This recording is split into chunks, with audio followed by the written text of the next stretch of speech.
Rebonjour. Donc, on va continuer. Donc, là, on s'était arrêté la dernière fois. Donc, on s'était arrêté sur les deux tableaux qui sont intéressants et importants. Le test de normalité et le test d'homogénéité de la variance. Donc, ces deux tableaux-là, généralement, on doit se référer à chaque fois de vérifier dans tous les tests, généralement, la majorité des tests, on va vérifier la normalité et la test d'homogénéité de la variance. Donc, tout ça, à part ces tableaux-là, c'est un détail. Donc, je vais vous expliquer quand même brièvement, sans vous encombrer bien sûr, avec un détail qui sera inutile au début, mais au fur et à mesure que vous avancez, bien sûr, vous serez habilité à utiliser ce logiciel, et bien sûr avec vos recherches et, et votre navigation, vous allez comprendre beaucoup de choses. Mais ça n'empêche de dire qu'est-ce qui se passe en parallèle avec ces deux tests. Donc, j'ai dit, c'est le test de normalité, on l'utilise généralement en Kolmogorov, Smirnov, Chaperovic. Donc, pour les petites tailles et les plus sensibles, Chaperovic. Alors, Kolmogorov, c'est pour les échantillons de grande taille. D'accord? Ce qu'il faut comprendre et apprendre, bien sûr. Là, on voulait chercher la normalité de l'âge du sexe féminin. Donc, on a la valeur de Kolmogorov-Smirnov, on a le petit p. Donc, le degré de liberté, bien sûr, et là, dans l'arrière-plan ce logiciel, des tables théoriques que j'ai parlé l'autre fois, qu'on peut les télécharger, bien sûr, dans des sites internet, bien sûr, gratuitement. Donc, on va chercher le seuil de signification, chercher le degré de liberté, trouver cette valeur, la comparer avec la valeur que vous avez calculée en Kolmogorov. Ça va demander que pour cette valeur, vous pouvez même avoir une vingtaine de minutes, d'accord? 20 minutes, 25 minutes pour calculer ça et comparer avec ça ici. Mais ce qui est utile et intéressant dans ce logiciel, il vous donne ça en quelques secondes. D'accord? Mais ce qui est important, ce n'est pas les résultats qui sont importants, mais surtout comment interpréter ces résultats. Et ça, le plus important. D'accord? Il ne faut pas, donc, ce n'est pas accumulation des chiffres, c'est un mode de pensée. D'accord? Il faut traduire tous ces résultats en, en interprétation. Voilà. D'accord? Donc, généralement, je ferme cette parenthèse et je vais revenir sur le calcul de paramètres de Kolmogorov-Smirnov pour la normalité de l'âge du sexe féminin. Vous avez cette valeur de Kolmogorov et on a le petit p. On a dit qu'on a deux hypothèses, H0 et H1. H0 dit une distribution qui est normale, se distribue normalement, et H1, c'est l'inverse, la distribution n'est pas normale. D'accord? Comment on va l'accepter? Si on a le petit p, il est supérieur à 0,05, on accepte H0, d'accord? Et on va dire que la distribution elle est normale. Si le petit p il est inférieur à 0,05, on va rejeter l'hypothèse nulle qui dit une distribution qui est normale, et on va accepter l'hypothèse alternative qui dit la distribution il se distribue anormalement. D'accord? Donc, il faut retenir ça pour tous les tests statistiques. Elle raisonne de la même manière. Si vous arrivez à assimiler ce que je viens de dire, donc tout va être facile pour vous. Et bien sûr, il suffit que vous mettiez dans le contexte de votre étude et là, vous arrivez à trancher avec des tests statistiques. Voilà. Donc, on cherche la normalité et l'égalité de variance parce que les tests de comparaison, soit des moyennes, soit des variances, soit des corrélations, etc., ils demandent toujours de vérifier certaines conditions, ce qu'on appelle les conditions d'application des tests. Et les conditions d'application des tests, il faut voir les tests de normalité et ce qu'on appelle l'égalité de variance ou l'homoscédasticité. Donc, le test d'homogénéité de la variance et le test de normalité. Donc, vous voyez, donc Shapiro, il est sensible pour les petites tailles d'échantillons, pour les grandes tailles. Là, vous voyez le petit p pour l'âge, pour le sexe féminin, il se distribue normalement. Le petit p il est supérieur à 0,05. On accepte H0 qui dit il distribue normalement. Alors que pour le masculin, il est inférieur à 0,05. On rejette l'hypothèse nulle, on accepte l'alternative qui dit la distribution n'est pas normale des âges pour le sexe masculin. D'accord? Et d'ailleurs, puisqu'on a un échantillon de 51 dans notre base de données, généralement il est proche de là où le chapeau il est plus robuste. Donc on voit que, bien sûr, ils disent la même chose, puisque la taille quand même elle est importante, 51. Donc il n'y a pas vraiment, ils ne se contredisent pas. Mais généralement, si on diminue notre taille d'échantillon, Chapirowick est plus sensible et il est plus adapté pour trancher est-ce qu'il y a un test, est-ce qu'il y a une normalité ou pas de notre distribution. D'accord? Donc, on a compris maintenant comment on accepte et rejette l'hypothèse nulle et alternative. Très bien. Donc là, vous voyez, la distribution, il est homogène, il est normal pour le sexe masculin en termes d'âge. Elle est anormale, donc il n'y a pas de distribution normale pour le sexe masculin. Passons maintenant à l'égalité de variance. Vous voyez l'égalité de variance. Regardez, donc je vais faire double-clic ici. Je vais faire un petit peu élargir mon tableau, d'accord? Donc regardez. Donc le test de Leven, donc basé sur la moyenne, sur la médiane, etc., sur la médiane avec un idéal ajusté, c'est un ajustement, et ici sur la moyenne tronquée que j'ai dit tout à l'heure, c'est une moyenne, on ne tient pas compte des valeurs, des valeurs extrêmes, donc les valeurs qui aberrent notre moyenne ou qui influencent notre moyenne. C'est-à-dire la moyenne est toujours, on disait, qu'elle est influencée par les valeurs marginales. D'accord? Donc, regardez ici, on voit que le statistique de Leven, 1,2, donc après une comparaison avec la table théorique, etc., on arrive à avoir la signification, ça veut dire le petit p, il est supérieur à 0,05. Si je vous dis qu'est-ce que vous allez conclure, vous allez bien sûr me dire, d'après ce qu'on a vu ensemble, que le petit p il est supérieur à 0,05, donc on accepte H0 qui dit notre distribution elle est homogène, c'est-à-dire il y a le respect de l'égalité de variance. Vous voyez, donc on a maintenant les principaux tableaux, d'accord?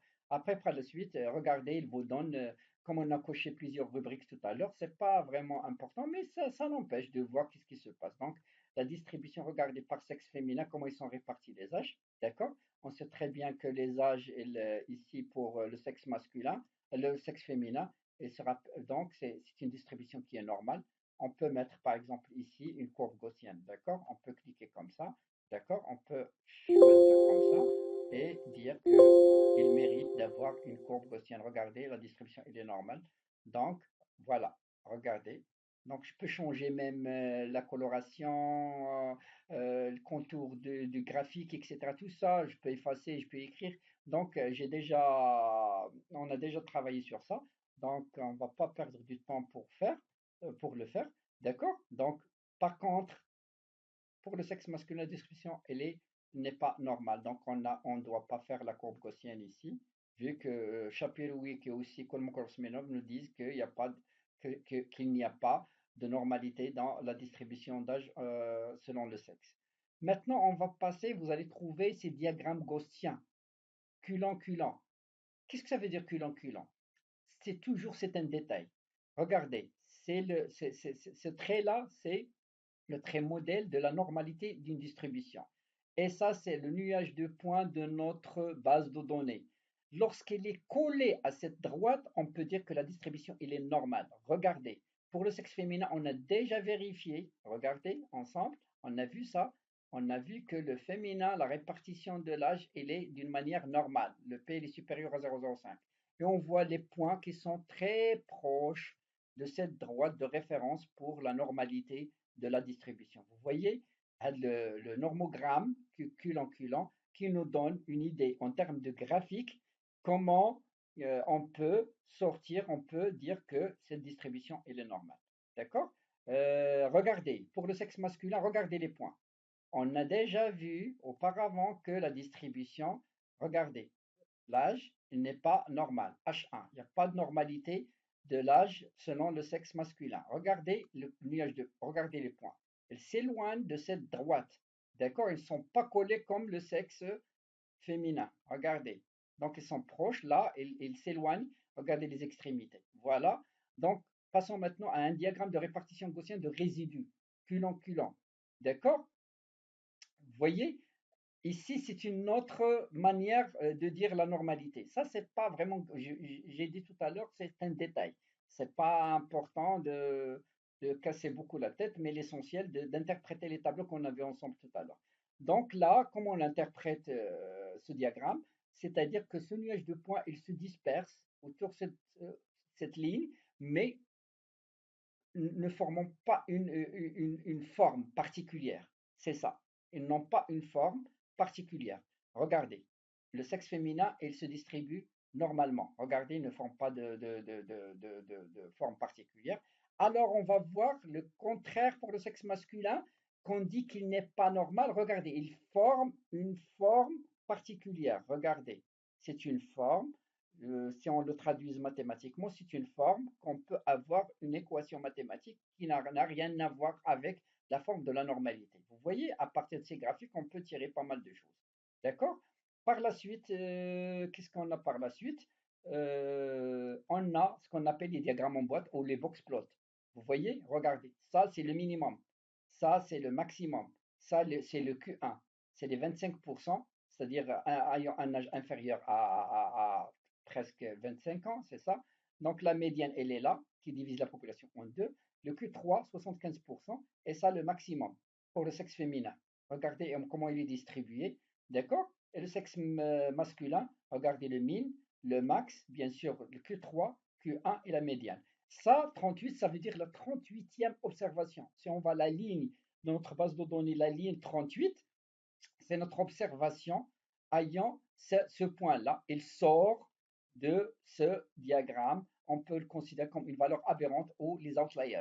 Outlier, c'est-à-dire c'est une outlier, c'est-à-dire les valeurs aberrantes. Il n'est pas considéré dans le calcul pour faire ce diagramme en boîte. Vous voyez l'utilité, comment on peut voir à partir des box plots, on peut d'une manière indirecte voir notre base de données, comment elle est distribuée. Voilà. Donc, par la suite, bien sûr, ici, il vous montre graphiquement la dispersion au niveau d'âge par sexe. En général, la dispersion, on a dit qu'elle est homogène. Et regardez la dispersion, elle est bien claire. D'accord? Donc, voilà, très bien. Donc, rapidement, je vais faire pour l'âge, sans faire la liste des facteurs. Donc, rapidement, d'accord? Donc, on va prendre notre diagramme, voilà, rapidement. Donc, qu'est-ce qu'on a? On va prendre les estimations, les valeurs, valeurs éloignées, centiles, etc. Donc, en cours, on fait la vitesse avec le temps. D'accord? Vous voyez ici, donc, c'est pour l'âge. On veut vérifier la normalité de l'âge sans prendre en considération et les regrouper par une autre variable. Regardez. Vous voyez tout ça, les moyennes tronquées sans tenir compte des valeurs marginales. Regardez la moyenne, bien sûr, elle est diminuée vu qu'il ne tient pas des valeurs marginales de tous les paramètres qu'on avait ensemble. Et ici, c'est des moyennes d'estimation, donc avec des modèles donc, de Tukey, etc. Vous voyez la moyenne 29, ici 26, il ne tient pas compte des valeurs bien sûr extrêmes, etc. Tous ces modèles vous montrent que l'estimation réelle de notre moyenne à partir des modèles. Donc voilà les centiles, etc. Il vous donne les cinq plus grandes valeurs selon leur, bien sûr leur observation. Et là, les cinq plus petites avec leur observation. On va directement à cette observation 2, on va trouver 18. Elle est considérée parmi les valeurs la plus petite. D'accord? On va passer directement à notre test de normalité. Regardez, la distribution que pour l'âge, il n'est pas normal. On n'a pas le droit de faire la courbe gaussienne. Alors tout à l'heure, on a fait une courbe gaussienne, mais j'ai dit, si vous vous rappelez de la séquence dernière, j'ai dit on va faire, mais d'une manière discrète, pour faire montrer que la courbe gaussienne, comment elle est représentée. Mais si vous voulez la porter dans votre document, il faut passer par ce test de normalité pour dire que notre distribution elle est normale et que pour avoir lieu à cette courbe gaussienne, je dois passer par ce test. Et si jamais quelqu'un vous pose la question, est-ce que la courbe gaussienne ça veut dire que votre distribution elle est normale.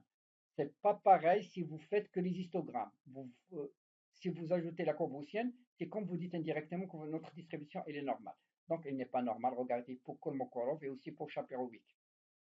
Donc vous voyez ici le normogramme. Regardez, les points ils sont éloignés de la droite, donc il est testé. On voit que la distribution n'est pas normale. Regardez aussi, il prend une forme, la répartition de notre âge dans le culon-culon. D'accord? Donc, ça se voit à partir des graphiques, c'est un complément d'information que la distribution n'est pas normale.